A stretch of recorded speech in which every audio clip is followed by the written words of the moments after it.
முக்கிய செய்தியை பார்த்துக் கொண்டிருக்கிறோம். கடலூர் செம்மங்குப்பத்தில் ரயில் விபத்தானது ஏற்பட்டிருக்கக்கூடிய நிலையில் தற்போது அங்கு விழுப்புரம் டிஐஜி உமா நேரில் வந்து ஆய்வினை மேற்கொண்டு வருகிறார். அந்த காட்சிகளை நாம் நேரலையில் பார்த்துக் கொண்டிருக்கிறோம். இது தொடர்பான விரிவான தகவல்களை எமது செய்தியாளர் மாணிக்கம் வழங்க கேட்போம். மாணிக்கம், தற்போது அவருடன் யார் யாரெல்லாம் இந்த ஆய்வில் ஈடுபட்டிருக்கிறார்கள், அங்கு இருக்கக்கூடிய சூழல் என்ன, விரிவான தகவல்களை பகிர்ந்து.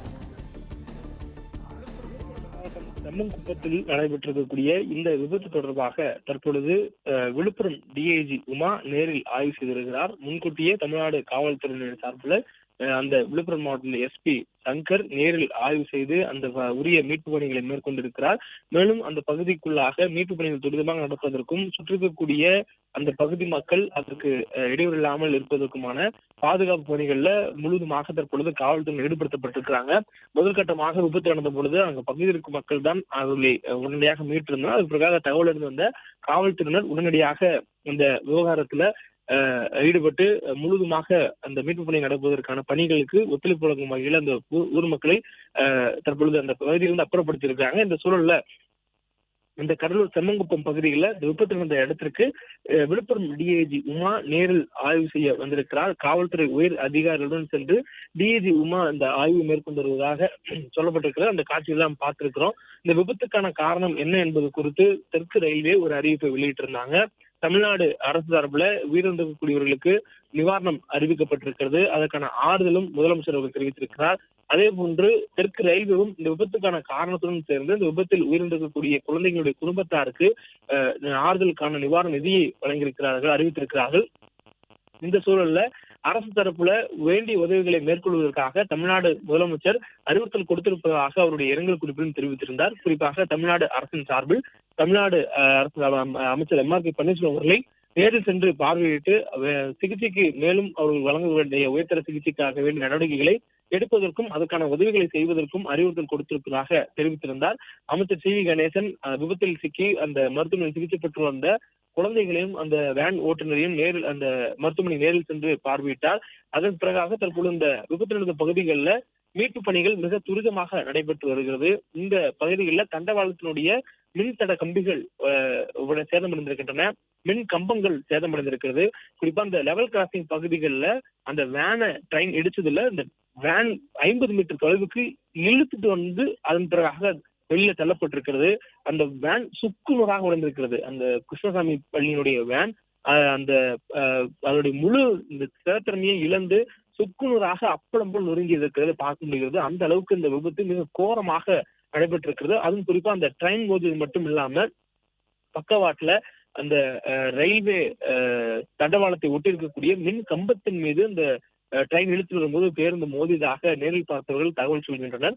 இந்த தாக்குதல் என்பது ரயில் மோதியது ஒரு விபத்து என்றால், ரயில் மோதி இழுத்துட்டு வரும் பொழுது பக்கவாட்டில் இருக்கக்கூடிய கம்பத்தின் மீது தாக்கி அது ஒரு விபத்து என்று ஒரு வேன் 2 முறை ஒரே விபத்தில் சேதமடைந்திருக்கிறது. இதனால் 2 பக்கமும் கடுமையான சேதங்கள் இந்த வேனுக்கு ஏற்பட்டிருப்பதாகவும் அதனால் தான் உள்ளிருந்தவர்களுக்கு இவ்வளவு பெரிய காயங்களும் 2 உயிரிழப்புகளும் ஏற்பட்டிருக்கிறது என்று நேரில் பார்த்தவர்கள் தகவலாக சொல்கின்றனர். மேலும் இந்த விவகாரம் குறித்து முழுமையான தகவல்கள் என்ன என்பதை விசாரணைக்கு பிறகே தெரிவிக்க முடியும் என்று தமிழ்நாடு காவல்துறை தரப்புல தெரிவிக்கப்பட்டிருந்தது. அந்த சூழல்ல தமிழ்நாட்டு காவல்துறை சார்ந்து டிஐஜி உமா தற்போது நேரில் வந்து ஆய்வு மேற்கொண்டுறாங்க. அதே போன்று இந்த மீட்பு பணிகளும் துரிதம் நடைபெற்று வருது.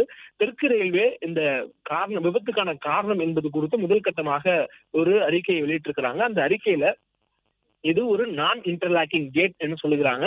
அதாவது ஆள் இருப்பார்கள், அதாவது கேட் கீப்பர் என்ற நபர் இருப்பார்.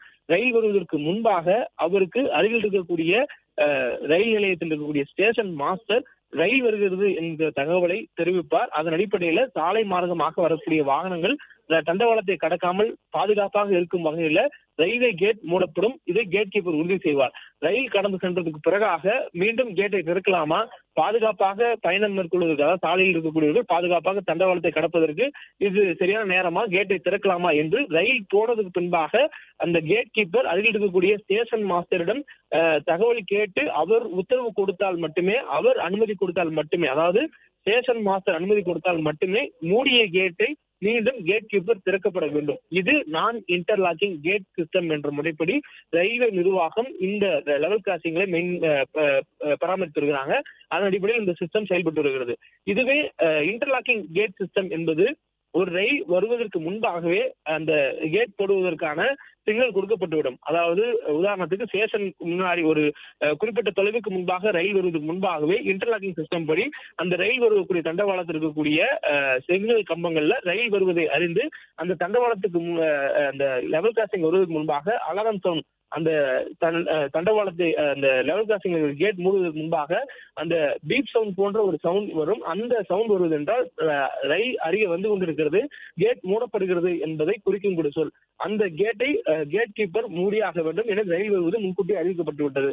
அவர் மூடியதுக்கு பிறகாக அந்த ரயில் கடந்து சென்று அதன் பிறகு வேறு எதுவும் ரயில் பின்னால் தொடர்ந்து வரவில்லை, மற்ற வாகனங்கள் சாலை வாகனங்கள் சாலையில அந்த தண்டவாளத்தை கடப்பதற்கு பாதுகாப்பான சூழல் என்றால் மட்டுமே அந்த இன்டர்லாக்கிங் சிஸ்டம் அந்த மூடப்பட்ட கேட்டை திறப்பதற்கு அனுமதி அளிக்கும். அதற்கு முன்பாக அந்த ரயில் தண்டவாளத்தை கடப்பதற்கு முன்பாக அந்த லெவல் கிராசிங் கடப்பதற்கு முன்பாகவோ அல்லது அந்த ரயில் கடந்ததற்கு பின்பாக மற்றொரு ரயில் வருகிறது என்பதை அறியாமலோ இல்ல தனது விருப்பத்தின் அடிப்படையில் ரயில் செல்வதற்கு முன்பாக கதவை சற்று திறந்து மூடிவிடலாம் என்று கேட் கீப்பர் நினைத்தாலோ அந்த இன்டர்லாக்கிங் சிஸ்டம் அந்த கதவை திறக்க அனுமதிக்காது.